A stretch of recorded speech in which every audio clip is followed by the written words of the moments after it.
포덕의 바른 길, 회원 상생의 실천. 포덕, 이것은 수도인 모두의 신성한 사명이다. 우리가 삶을 온갖 역경 속에서도 이 사명을 제대로 이행하기 위해서는 포덕에 임하는 올바른 자세가 중요하다.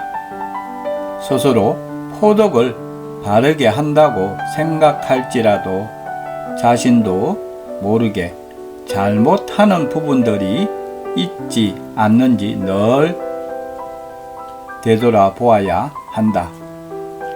이러한 의미에서 포덕에 관한 도련님의 말씀을 통해 우리가 지금 포덕 사업의 바른 길을 걷고 있는지 점검할 필요가 있다.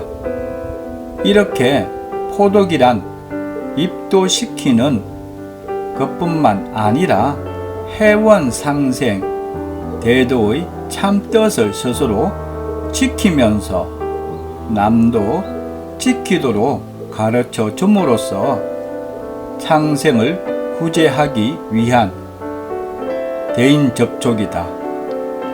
이러한 지침에 부합하는 포덕이 되기 위해 우리가 실천해야 할 것은 다음의 훈시에 구체적으로 잘 드러나 있다. 척을 짓지 않고 남을 잘되게 하는 회원 상생 대도의 참뜻은 남이 나의 뺨을 그 손을 어루만져 주라는 말씀에 잘 나타나 있다. 회원 상생은 실천 윤리이기 때문에 척을 짓지 않고 남을 잘되게 하는 실천 속에서 그 참뜻이 전달될 수 있다. 우리가 타인을 회원 상생으로 이해하는 태도를 간직하면서 매사에 솔선수범하며 모든 일이 이해와 화합 속에서 해결될 수 있다. 이를 통해 상제님의 대순진리가 사회 곳곳에 전해진다. 상제님을 모르던 사람들도 솔선수범하는 우리의 태도와 상생을 원리로 일이 해결되는 과정을 체험하고 감화된다면 대순진리에 관심을 두게 될 것이다. 그래서 본받을 게 많고 참 좋은 사람이다 라고 하는 사회의 세평적 인망을 얻으며 포덕이 된다.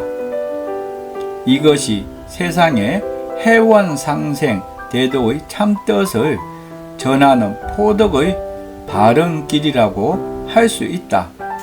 우리가 이 길을 걸을 때 가정이 화목하고 사회가 화합되며 세계도 화평해질 수 있을 것이다. 이는 누군가로부터 어떤 안 좋은 일을 당했을 때 상대방을 원망하기에 앞서 우리가 먼저 손을 내밀어 상대의 마음을 잘 어루만져 주라는 의미이다.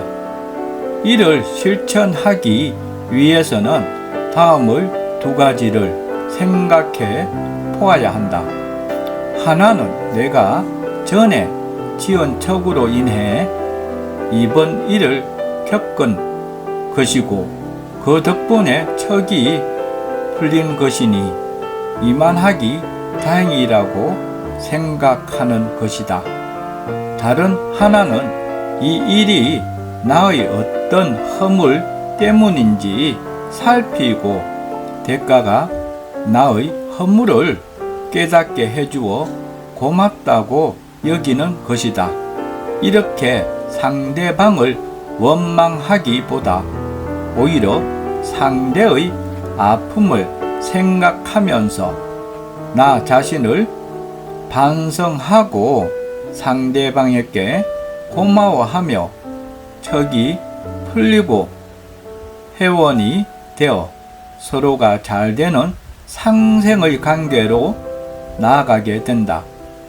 남을 잘 되게 하는 실천 속에서 회원 상생의 참뜻이 전달될 수 있다.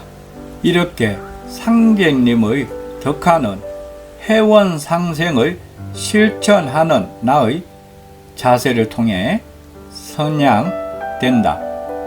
세상 사람들은 평소에 도인들의 언행이나 처신, 처사 등을 지켜보고 대순진리회가 어떤 곳인지 판단한다.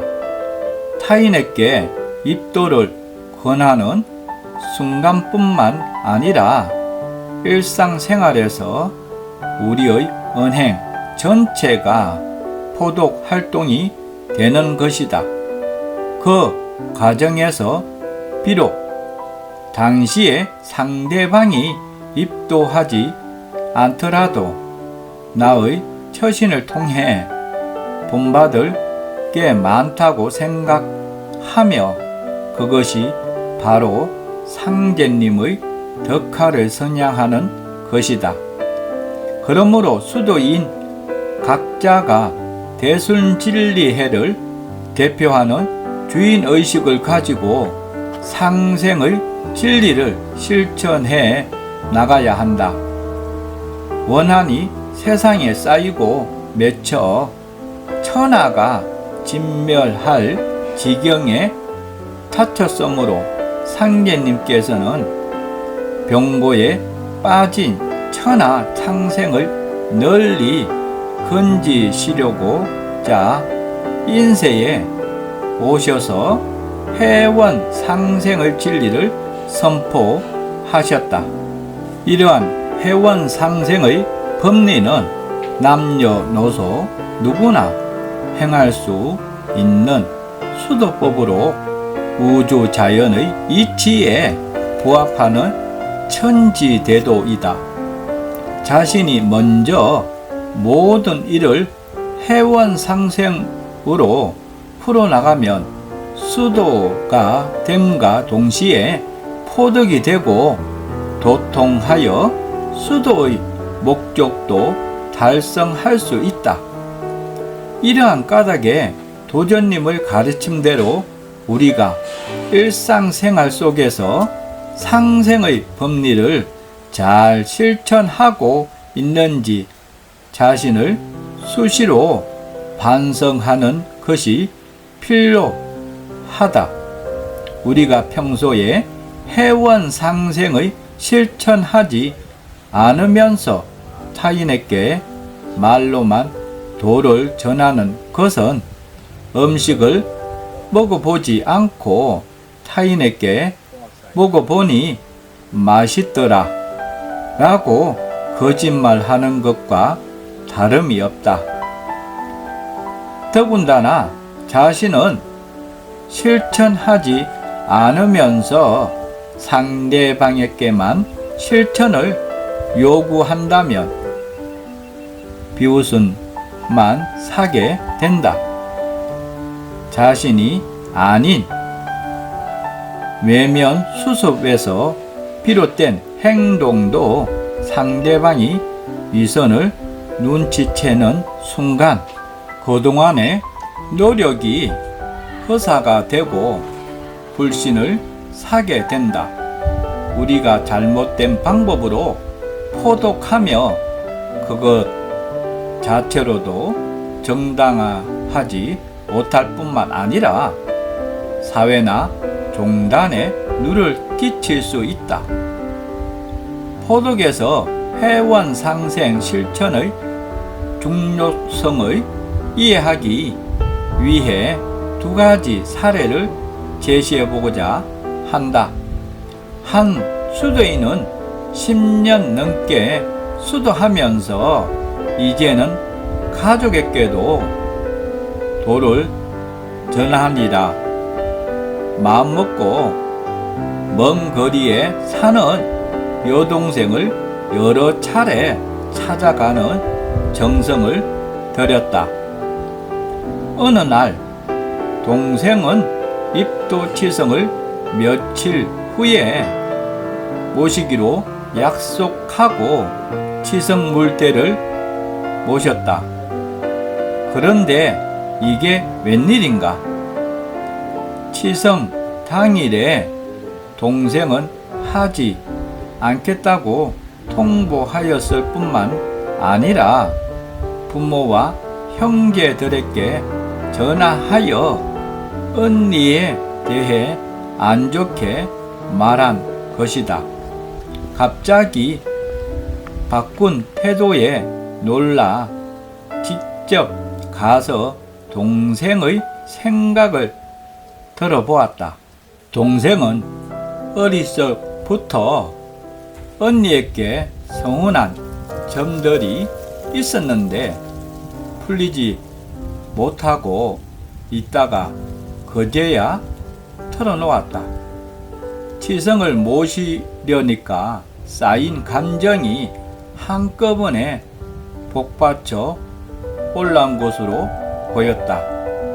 이렇게 동생이 입도하지는 못했지만 동생의 마음을 알게 된 수도인은 포독에 있어 회원의 중요성을 실감하고 이후로 꾸준히 가족에게 정성을 들이며 회원 상생 실천과 가화를 위해 노력해 오고 있다. 또 어떤 수도인은 가화에 그다지 신경을 쓰지 않고 나름대로 수도에 전념했다. 어느 날 이를 알게 된 아버지께 태어나서 처음으로 크게 꾸중을 들었다. 그렇지만 그녀는 아버지를 원망하기보다 부족했던 자신을 반성하고 자신을 걱정해 주시는 부모님을 고마워하며 더 자주 전화하여 안부를 여쭈고 여러모로 세심하게 살피는 등 마음을 편안하게 해 드리려 노력했다. 또한 가족의 일에 앞장서서 굳은 일을 하고 가족 간에 갈등이 일어났을 때는 상호 이해로 풀리도록 설득하는 등 회원 상생 실천에 힘을 쏟았다. 그러자 시간이 지나면서 가정이 더 화목해지고 부모님의 포함한 가족 대부분이 오해를 풀고 입도하였다고 한다. 만약 이 수도인이 아버지를 원망하고 가족을 멀리 했다면 가화를 이루지 못하고 상제님의 덕화도 손상시켰을 것이다. 이처럼 일상생활 속에서 회원 상생을 꾸준히 진실하게 실천하는 것이 덕화를 선양하며 포독하는 방법이다. 이러듯 포독의 바른 길은 내가 먼저 회원 상생을 바르게 실천함으로써 그 참뜻을 타인에게 행동으로 가르쳐 주어 인망을 얻는 데 있다. 이럴 때 마음이 떳떳해지고 말에도 힘이 실려 남을 잘되게 하고자 하는 마음이 상대에게 더 잘 전달되고 신명의 도움도 받아 포덕이 원활하게 될 수 있다.